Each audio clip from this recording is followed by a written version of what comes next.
Hello friends, कैसे हो आप सब। मेरे चैनल में आपका स्वागत है। तो चलिए शुरू करते हैं। इतिहास के 2300 प्रश्नों की श्रृंखला का ये भाग 19 है। इससे पहले की जो वीडियोस हैं उसमें मैंने आपका पाषाण काल, सिंधु सभ्यता, वैदिक काल और वैदिक काल से संबंधित सारे क्वेश्चन कंप्लीट करवा दिया है। और अभी हम धार्मिक आंदोलन से संबंधित क्वेश्चन देख रहे थे।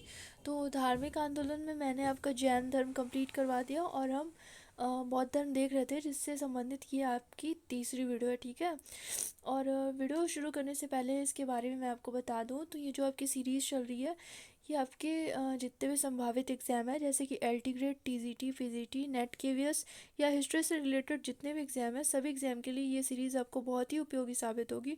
क्योंकि प्रश्नों का जो लेवल है वो काफ़ी अच्छा है। और आप जब वीडियोस देखोगे तो आपको निश्चित रूप से इसका लाभ आपके एग्ज़ाम में देखने को मिलेगा। तो वीडियो शुरू करने से पहले चैनल को सब्सक्राइब कर दीजिएगा और बेल आइकन को दबा दीजिएगा, जिससे वीडियो की नोटिफिकेशन आपको टाइम से मिल जाए। तो चलिए शुरू करते हैं। तो जितने भी आपके फ्रेंड्स हैं उनके पास इसको शेयर कर दीजिएगा। चलिए देखते हैं पहला क्वेश्चन। तो चलिए शुरू करते हैं। तो वीडियो शुरू करने से पहले आप लाइक कर दो, आप भूल जाते हो। तो चलिए देखते हैं। पहला क्वेश्चन है, शाक्य मुनि बुद्ध की आकृति उत्कीर्ण है। ए ऑप्शन आपका समुद्रगुप्त के सिक्कों पर, बी ऑप्शन आपका हर्ष के सिक्कों पर, सी ऑप्शन आपका कनिष्क प्रथम के सिक्कों पर और डी ऑप्शन आपका स्कंदगुप्त के सिक्कों पे। तो इसका जो सही आंसर होगा वो सी होगा, कनिष्क प्रथम के सिक्कों पे। इसके बारे में मैं थोड़ा बता दूं। तो जैसे अगर मान लो क्वेश्चन पूछ देता है कि शाक्य मुनि बुद्ध का अंकन कहाँ पे मिलता है, तो ये आपके कनिष्क के सिक्कों पे इसका शाक्य मुनि बुद्ध का पहली बार अंकन या आकृति जो थी वो कनिष्क के सिक्कों पे उत्कीर्ण था।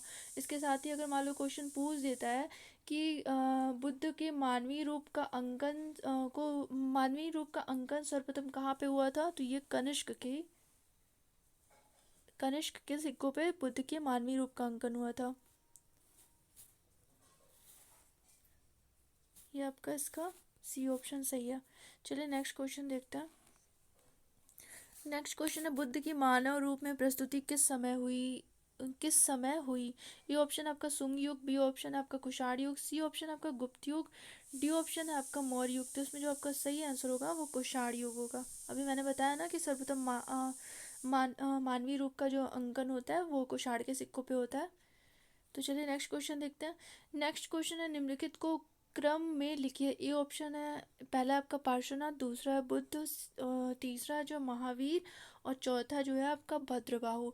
तो इनका क्रम बताना है आपको। तो सबसे पहले आपके पार्श्वनाथ आते हैं, फिर उसके बाद आपके महावीर आते हैं, फिर आपके आते हैं बुद्ध, फिर भद्रबाहु। तो 1 3 2 4 इसमें आपका ए ऑप्शन सही होगा। चलिए नेक्स्ट क्वेश्चन देखते हैं। नेक्स्ट क्वेश्चन है, हेमवत संप्रदाय एक शाखा थी। ए ऑप्शन आपका हीनयान की, बी ऑप्शन आपकी महासंदिक की, सी ऑप्शन आपका आजीवक संप्रदाय की और डी ऑप्शन आपका वज्रयान की। तो इसमें जो आपका सही आंसर होगा वो होगा ए ऑप्शन हीनयान की। अच्छा, इसके बारे में मैंने आपको कल बताया था ना कि ये जो बुद्ध ने अपना पहला धर्म चक्र प्रवर्तन दिया था, किस में दिया था, हीनयान में दिया था। हीनयान का दिया था या महायान का दिया था। तो पहला धर्म चक्र प्रवर्तन आपका हीनयान का था और द्वितीय जो धर्म चक्र प्रवर्तन था वो महायान का था, ये ध्यान रखना। चलिए नेक्स्ट क्वेश्चन देखते हैं। नेक्स्ट क्वेश्चन है, शाक्य गणतंत्र में सभा स्थल में भेंट करने वाले स्थान को कहते थे। ए ऑप्शन आपका चौपाल, बी है सांथागार, सी ऑप्शन आपका ए व बी दोनों और डी ऑप्शन है उपयुक्त में से कोई नहीं। तो इसमें जो आपका सही आंसर होगा वो होगा बी, सांथागार। अब इसके बारे में मैं आपको बता दूं, तो शाक्यों के सांथागार में सदस्यों की जो कुल संख्या थी वो 500 थी। तो अगर मान लो क्वेश्चन एग्जाम में क्वेश्चन पूछ देता है कि शाक्यों के सांथागार में कुल सदस्यों की संख्या क्या थी, तो 500 थी। और ये सांथागार क्या था, तो ये सभा स्थल था जहाँ पे मतलब सभा स्थल में भेंट करने वाले लोगों का ये स्थान होता था, जिसको सांथागार कहते थे। चलिए नेक्स्ट क्वेश्चन देखते हैं। बौद्ध मान्यता के अनुसार निम्नलिखित किस देवता ने 3 बार बुद्ध से प्रार्थना की कि अपने ज्ञान के प्रकाश को आगे जाकर चारों ओर फैलाएं। तो ए ऑप्शन आपका ब्रह्मा, बी ऑप्शन है आपका विष्णु, सी ऑप्शन आपका शिव और डी ऑप्शन आपका कृष्ण। तो इसका जो सही आंसर होगा वो होगा ए, ब्रह्मा। अब इनके बारे में मैं थोड़ा सा आपको बता दूं। अगर मान लो क्वेश्चन पूछ देता है कि कहाँ पे बुद्ध की मूर्ति के साथ ब्रह्मा एवं इंद्र की मूर्ति प्राप्त हुई है, तो सब इसके बारे में बता दूं। तो सबसे पहले आपका ये जो प्राप्त होता है वो शाह जी की ढेरी से प्राप्त होता है। ये बुद्ध की मूर्ति के साथ ब्रह्मा और इंद्र की भी मूर्ति प्राप्त होती है, और ये कहाँ पे है, तो ये पेशावर में है। और जो बुद्ध की जो मूर्ति प्राप्त हुई है वो आपकी पद्मासन मुद्रा में है। कौन सी मुद्रा में? पद्मासन। ये ध्यान रखना, पद्मासन मुद्रा में है। चलिए नेक्स्ट क्वेश्चन देखते हैं। इसमें ए ऑप्शन आपका सही है, ब्रह्मा। नेक्स्ट क्वेश्चन है, गौतम बुद्ध द्वारा अपने धर्म में दीक्षित किया जाने वाला अंतिम व्यक्ति निम्नलिखित में से कौन था? ए ऑप्शन आपका आनंद, बी ऑप्शन आपका सारिपुत्र, सी ऑप्शन आपका मुगल्लायन, और डी ऑप्शन आपका सुबुद्ध, जिसके बारे में मैंने आपको पिछली वीडियो में बताया था कल। तो इसका जो सही आंसर है वो डी है। और कहाँ पे दिया था अंतिम उपदेश? कुशीनगर का बताया था ना, अंतिम यात्रा वहीं कुशीनगर की इन्होंने किया था।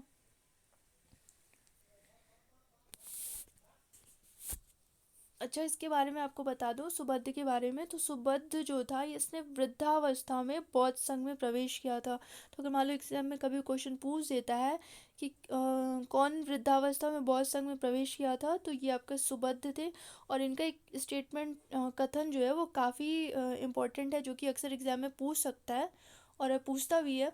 तो ये कहते हैं कि बुद्ध की मृत्यु पे ये कहते हैं कि चलो अच्छा हुआ कि बुद्ध नहीं रहे, अब हम स्वतंत्र हैं। तो ये कथन किसका है? ये सुबुद्ध का कथन है कि चलो अच्छा हुआ बुद्ध नहीं रहे, अब हम स्वतंत्र हैं।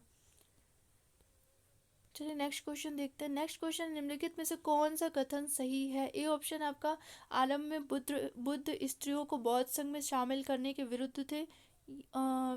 बी ऑप्शन आपका स्त्रियों को बौद्ध संघ में सम्मिलित करने का समर्थन सर्वप्रथम बुद्ध ने किया था। सी ऑप्शन आपका बुद्ध ने बौद्ध धर्म को फैलाने के लिए स्त्रियों से सहायता की अपील की थी। और डी ऑप्शन है आपका बौद्ध धर्म में भिक्षुणियों का पद भिक्षुओं के पद से ऊंचा होता है। तो इसमें आपका सही कथन बताना है। तो इसमें आपका जो ए ऑप्शन है वो सही होगा, क्योंकि बौद्ध संघ में स्त्रियों को शामिल करने के लिए ये पहले सहमत नहीं थे, ये विरुद्ध थे। और ये जो दो बी ऑप्शन आपका है, बौद्ध संघ में सम्मिलित करने का समर्थन सर्वप्रथम बुद्ध ने किया, तो ये आपका बी ऑप्शन ये भी गलत है, क्योंकि बुद्ध ने नहीं किया था। बुद्ध ने आनंद के आग्रह पे स्त्रियों को बौद्ध संघ में शामिल होने की अनुमति दी थी। ये मैंने आपसे पूछा था ना कमेंट बॉक्स में। तो इसमें आपका जो सही आंसर होगा सिर्फ ए पहला सही है और बाकी तीनों गलत है। ए ऑप्शन इसका सही है।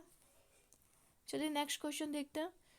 नेक्स्ट क्वेश्चन, निम्नलिखित में से किस ग्रंथ में कहा गया है कि जब कोई व्यक्ति संघ में प्रवेश पाता है तो वह वर्ण विहीन हो जाता है? ये ऑप्शन है आपका सिंगाल वाद सूत्र, बी ऑप्शन है आपका संयुक्त निकाय, सी ऑप्शन है आपका सोन दंड सूत्र, और डी ऑप्शन है आपका अंगुत्तर निकाय। तो इसका जो सही आंसर होगा वो आपका डी होगा। और एक चीज़, अगर मान लो कोई एग्जाम में क्वेश्चन पूछ देता है कि क्या बौद्ध संघ में शूद्रों का प्रवेश की अनुमति थी या नहीं थी, तो इसके बारे में मैं आपको बता दूं। तो बौद्ध संघ में शूद्रों के का जो प्रवेश था वो वर्जित नहीं था। क्यों नहीं था? क्योंकि जो इनके बुद्ध के जो दो शिष्य थे, मातंग और उपाली, वो भी दोनों शूद्र ही थे। तो इस आधार पर हम कह सकते हैं कि बौद्ध संघ में शूद्रों का प्रवेश वर्जित नहीं था। ये दोनों शिष्य कौन थे? मातंग व उपाली। मातंग व उपाली। चलिए नेक्स्ट क्वेश्चन देखते हैं। इसका सही आंसर कौन सा था? अंगुत्तर निकाय। नेक्स्ट क्वेश्चन है, सूची 1 एवं सूची 2 का मिलान करते हुए नीचे दी गई संकेत तालिका में से सही उत्तर चुनिए। ए ऑप्शन आपका दिग्घ निकाय, बी ऑप्शन आपका खुद्दक निकाय, सी ऑप्शन आपका विनय पिटक, और डी ऑप्शन आपका अभिधम पिटक। तो दिग्घ निकाय के बारे में मैंने बताया था ना, इसका आखिरी भाग जो ये महापरिनिर्वाण सूत्र है। और खुद्दक निकाय का आपका कौन सा है? खुद्दक निकाय का ये आपका धम्मपद हो जाएगा। धम्मपद का बताया था ना कि इसको बौद्ध धर्म का गीता कहते हैं। तो आपका सही आंसर जो होगा ए का ये दूसरा, बी का आपका पहला, और विनय पिटक का आपका हो जाता है खंदक निकाय, और अभिधम पिटक का कथा वस्तु। तो ये आपका ऑप्शन होगा, ये ऑप्शन आपका ए होगा। ये ऑप्शन इसमें सही होगा आपका, ए ऑप्शन इसमें सही होगा। चलिए नेक्स्ट क्वेश्चन देखते हैं। नेक्स्ट क्वेश्चन है, किस कुषाण शासक के काल में बौद्ध धर्म के प्रचार के लिए कश्यप, मातंग एवं धर्म रत्न चीन गए थे? ए ऑप्शन है आपका कुजूल कटफिसेस, बी ऑप्शन है विम कटफिसेस, सी ऑप्शन है आपका कनिष्क, और डी ऑप्शन है उपरोक्त में से कोई नहीं। तो इसमें जो आपका सही आंसर होगा वो ये बी ऑप्शन होगा, विम कटफिसेस। इसके बारे में मैं आपको बता दूं, तो चीन में अगर क्वेश्चन पूछ देता है कि चीन में बौद्ध धर्म का प्रवेश कब हुआ था, तो चीन में जो बौद्ध धर्म का प्रवेश होता है वो आपका 65 ईस्वी में होता है। और उस टाइम वहाँ का शासक कौन था?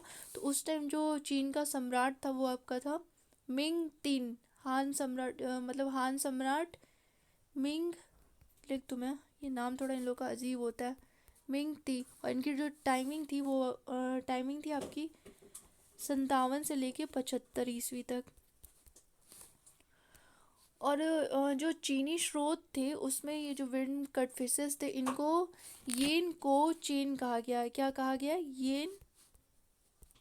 येन को चेन किसको बोला गया है? तो ये विम कटफिशेस को बोला गया है। तो क्वेश्चन के अकॉर्डिंग आपका सही आंसर है बी। चलिए नेक्स्ट क्वेश्चन देखते हैं। नेक्स्ट क्वेश्चन, निम्नांकित में से कौन बौद्ध साहित्य नहीं है? ए ऑप्शन आपका सुत्त विभंग, बी ऑप्शन आपका वासुदेव हिंदी, सी ऑप्शन आपका पतिमोक्ष, और डी ऑप्शन आपका परिवर। तो इसमें जो आपका सही आंसर होगा वो होगा बी, वासुदेव हिंदी।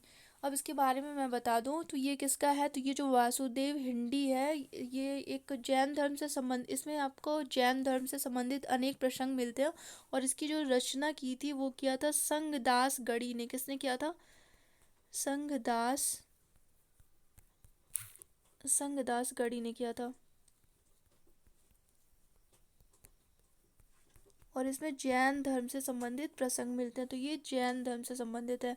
और इसके बारे में मैं बता दूं तो इसके जो नायक थे ये वासुदेव हिंदी में, तो इसके जो नायक थे वो विष्णु वंश के वसुदेव थे। कौन था? विष्णु वंश के वसुदेव थे। चलिए नेक्स्ट क्वेश्चन देखते हैं। तो ये जैन धर्म से संबंधित है, ये बौद्ध साहित्य नहीं है। नेक्स्ट क्वेश्चन देखते हैं, निम्न में से किस ग्रंथ में हमें सर्वप्रथम स्तूप के निर्माण एवं पूजा करने का निर्देश पाते हैं? तो ए ऑप्शन आपका महापरिनिर्वाण सूत्र, बी ऑप्शन आपका ललित विस्तार, और सी ऑप्शन आपका अट्ठ कथा, और डी ऑप्शन आपका महावंश। तो जो इसमें आपका जो सही आंसर होगा वो ए होगा, महापरिनिर्वाण सूत्र में। अब थोड़ा मैं आपको स्तूप के बारे में बता दूं, तो ये जो आपका स्तूप है इसका जो सर्वप्रथम उल्लेख मिलता है वो आपका ऋग्वेद में मिलता है। कहाँ मिलता है? ऋग्वेद में। और इसका जो अर्थ होता है, शाब्दिक अर्थ की अगर हम बात करें तो इसका अर्थ होता है ढेर या थूहा। क्या होता है? ढेर या थूहा। ठीक है। चलिए नेक्स्ट क्वेश्चन देखते हैं। नेक्स्ट क्वेश्चन है, सूची 1 की मूर्तियों को सूची 2 के स्थानों से सुमेलित कीजिए एवं नीचे दिए गए कूट से सही उत्तर का चयन कीजिए। पहला ऑप्शन है पीपल की बुद्ध की मूर्ति, बी ऑप्शन है आपका कांसे की बुद्ध की मूर्ति, और सी ऑप्शन जो है आपका बैठे हुए बुद्ध की मूर्ति, और डी ऑप्शन है जो आपका वो पार्श्वनाथ की मूर्ति। तो इसमें आपको मैच करना है। तो इसमें आपका ये इसका जो आंसर होगा वो मैं बता दूं, तो पीपल की बुद्ध की मूर्ति ये जो है ये कांगड़ा, और कांसे की जो बुद्ध की मूर्ति है इसका ऑप्शन होगा सुल्तानगंज, यानी कि 1 का 2 होगा, 1 का 2, और ये 2 का 4। तो इसमें आपका डी ऑप्शन सही हो जाता है, ऐसे ही देख लो आप, ये डी ऑप्शन सही हो जाता है। 1 का 2, 2 का 4, और बुद्ध की जो बैठी हुई मूर्ति प्राप्त हुई है वो आपके मानकुंवर से प्राप्त हुई है। ये बुद्ध की जो बैठी हुई मूर्ति प्राप्त हुई है वो मानकुंवर से प्राप्त हुई है, और ये पार्श्वनाथ की जो मूर्ति प्राप्त हुई है वो आपकी भोजपुर से प्राप्त हुई है। और पीपल की बुद्ध की मूर्ति कांगड़ा, और कांसे की बुद्ध की मूर्ति सुल्तानगंज। तो इसमें आपका सही आंसर कौन सा है? डी। चलिए नेक्स्ट क्वेश्चन देखते हैं।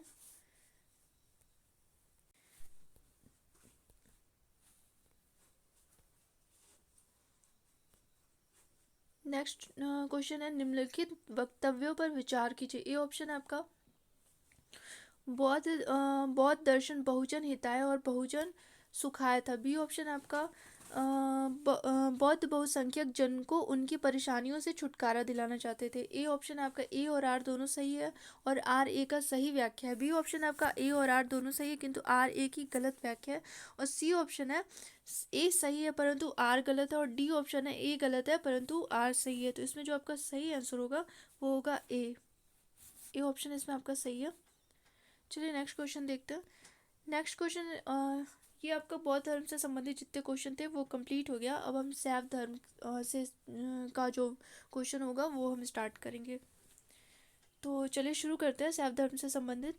इसमें आपका पहला क्वेश्चन है, शैव धर्म के शिव और शक्ति के सम्मिलित रूप अर्धनारीश्वर की संकल्पना किस युग में हुई है? ए ऑप्शन आपका गुप्त युग, बी ऑप्शन आपका राजपूत युग और सी ऑप्शन आपका चोल युग और डी ऑप्शन आपका सातवाहन युग। तो इसमें जो आपका सही आंसर होगा वो है ए गुप्त युग में। और अगर मान लो क्वेश्चन पूछ देता है कि अर्धनारीश्वर की प्राचीनतम प्रतिमा कहाँ से प्राप्त हुई है, तो ये जो प्राचीनतम प्रतिमा प्राप्त हुई है वो मथुरा से प्राप्त हुई है। और कौन सी कला में ये बनी हुई थी? तो ये मथुरा कला में भी बनी हुई थी। मथुरा से ही प्राप्त हुई है और मथुरा कला में बनी हुई थी। तो अर्धनारीश्वर की संकल्पना किस युग से हुआ था? तो ये आपका गुप्त युग से हुआ था। चलिए नेक्स्ट क्वेश्चन देखते हैं। शैव धर्म का प्रारंभ किस काल में से माना जाता है? ए ऑप्शन आपका सैंधव, बी ऑप्शन आपका उत्तर वैदिक, सी ऑप्शन आपका मौर्य और डी ऑप्शन आपका शुंग कुषाण। तो इसमें जो आपका सही आंसर होगा वो ए होगा, सैंधव से। अच्छा मान लो अगर क्वेश्चन पूछ देता है कि ये कथन कहाँ, ये एक स्टेटमेंट है कि न सत्य न असत्य केवल शिव है, ये कथन कहाँ वर्णित है? तो ये स्टेटमेंट जो है ये आपका श्वेताश्वर उपनिषद में वर्णित है। श्वेताश्वर उपनिषद में कहा गया है न सत्य है न असत्य है केवल शिव है। चलिए नेक्स्ट क्वेश्चन देखते हैं। विष्णु और शिव के संयुक्त विग्रह की संज्ञा क्या है? ए ऑप्शन आपका हरिहर, बी ऑप्शन आपका महेश्वर, सी ऑप्शन आपका अर्धनारीश्वर और डी ऑप्शन आपका विष्णु लोकेश्वर। तो इसमें आपका जो सही आंसर होगा वो है हरिहर। ए ऑप्शन इसमें आपका सही है, हरिहर। और अगर मान लो क्वेश्चन पूछ देता है कि हरिहर की मूर्तियों का बहुतायत से निर्माण कब किया, किसके शासनकाल में किया गया था या कौन से शासकों ने करवाया था? तो इसका जो सही आंसर होगा कि हरिहर की जो मूर्तियों का बहुतायत में निर्माण हुआ था वो गुप्त एवं विजयनगर के शासकों ने किया था। किसने किया था? गुप्त व विजयनगर। विजयनगर। विष्णु और क्वेश्चन के अकॉर्डिंग आपका विष्णु और शिव के संयुक्त विग्रह की संज्ञा क्या है? तो ये हरिहर है। चलिए नेक्स्ट क्वेश्चन देखते हैं। किस शैव संप्रदाय के अनुयायी भैरव को अपना इष्ट देव मानते थे? ए ऑप्शन आपका पाशुपत, बी ऑप्शन आपका कपालिक, सी ऑप्शन आपका कश्मीरी शैव और डी ऑप्शन आपका शाक्त संप्रदाय। तो इसमें जो आपका सही आंसर होगा वो होगा बी, कपालिक। इनके जो कपालिक थे इनके इष्ट देव शिव के अवतार भैरव थे। चलिए नेक्स्ट क्वेश्चन देखते हैं। नेक्स्ट क्वेश्चन है कपालिक किससे संबंधित है? ए ऑप्शन आपका वैष्णव धर्म, बी ऑप्शन आपका शैव धर्म, सी ऑप्शन आपका जैन धर्म और डी ऑप्शन आपका बौद्ध धर्म। तो इसमें जो आपका सही आंसर होगा वो बी होगा, शैव धर्म से संबंधित है। नेक्स्ट क्वेश्चन है तिरुवासगम का लेखक संत था डैश करके, तो आप बताइए कौन था? ए ऑप्शन आपका नैनार, बी ऑप्शन है अलवार, सी ऑप्शन आपका आगमिक और डी ऑप्शन आपका स्मार्ट। तो इसमें जो आपका सही आंसर होगा वो होगा ए, नैनार थे। ये तिरुवासगम के लेखक जो लेखक थे वो नैनार संत थे। चलिए नेक्स्ट क्वेश्चन देखते हैं। लकुलिस किस धर्म का मुख्य देवता था? ए ऑप्शन आपका वैष्णव धर्म, बी ऑप्शन आपका शैव धर्म, सी ऑप्शन आपका बौद्ध धर्म और डी ऑप्शन आपका जैन धर्म। तो इसमें आपका जो सही आंसर होगा वो बी, शैव धर्म के ये प्रमुख देवता थे जो लकुलिश थे। और इनके बारे में ये कहते हैं कि शैव धर्म की जो लकुलिश थे वो कृष्ण द्वैपायन के समकालीन थे। तो अगर मान लो क्वेश्चन पूछ देता है कि क्या लकुलिश कृष्ण द्वैपायन के समकालीन थे, तो इसका आंसर होगा कि हाँ ये इनके समकालीन थे। और इनकी लकुलिश के बारे में ये भी बता दूं तो इनकी जो प्रतिमा है वो एलिफेंटा गुफा में भी प्राप्त हुई है लकुलिश की। चलिए नेक्स्ट क्वेश्चन देखते हैं। शिव की प्राचीनतम लिंगोद्भव मूर्ति किस स्थान पर प्राप्त होती है? ए ऑप्शन आपका कांची, बी ऑप्शन आपका भोजपुर, सी ऑप्शन आपका गुंडी मल्लम और डी ऑप्शन आपका खो। तो इसमें जो आपका सही आंसर होगा वो है सी, गुंडी मल्लम। अच्छा, मान लो क्वेश्चन पूछ देता है कि लिंग पूजा का सर्वप्रथम उल्लेख कहाँ प्राप्त होता है, तो इन जो लिंग पूजा का सर्वप्रथम उल्लेख प्राप्त होता है वो आपका मत्स्य पुराण में मिलता है। कहाँ मिलता है? मत्स्य पुराण में। चलिए नेक्स्ट क्वेश्चन देखते हैं। नेक्स्ट क्वेश्चन है चतुष्पाद शिव प्रतिमा कहाँ है? ए ऑप्शन आपका Ellora, B option Udaipur, C option आपका नचना कोठार और डी ऑप्शन आपका खजुराहो। तो इसमें आपका जो सही आंसर होगा वो होगा खजुराहो। चलिए नेक्स्ट क्वेश्चन देखते हैं। आदि शंकर का दर्शन क्या है? ए ऑप्शन आपका द्वैत, बी ऑप्शन है अद्वैत, सी ऑप्शन आपका योग और डी ऑप्शन है इनमें से कोई नहीं। तो इसमें जो आपका सही आंसर होगा वो होगा बी, अद्वैतवाद के। इनका अद्वैतवाद काफ़ी प्रसिद्ध है ना, अक्सर एग्जाम में पूछ देता है कि आदिशंकर का दर्शन क्या था, तो अद्वैतवाद था। तो आज हम इतना ही क्वेश्चन रहने देते हैं और बाकी के जो क्वेश्चन होंगे वो मैं नेक्स्ट वीडियो में अपलोड कर दूँगी। और आपका बौद्ध धर्म भी कंप्लीट हो, जैन धर्म तो पहले ही कंप्लीट हो गया था, बौद्ध धर्म भी कंप्लीट हो गया और अभी हम शैव धर्म स्टार्ट कर चुके हैं। तो नेक्स्ट वीडियो में भी आपका शैव धर्म से ही संबंधित क्वेश्चन होगा। और इसकी ये जो सीरीज़ चल रही है इसकी मैंने प्लेलिस्ट बना दी है, हिस्ट्री 2300 क्वेश्चन सीरीज़ करके। तो आप वहाँ से जाके पिछली जितनी वीडियोज़ हैं सारे देख लेना। वहाँ पे मैंने जितने भी पॉइंट बताए वो बहुत ही इंपॉर्टेंट है और सारा आप देख लेना, उसको नोट कर लेना, ठीक है। तो अगर आपको कुछ भी पूछना होगा या फिर कुछ भी कन्फ्यूज़न होगा तो कमेंट बॉक्स में लिख देना, मैं जवाब दे दूँगी, ठीक है। Thank you.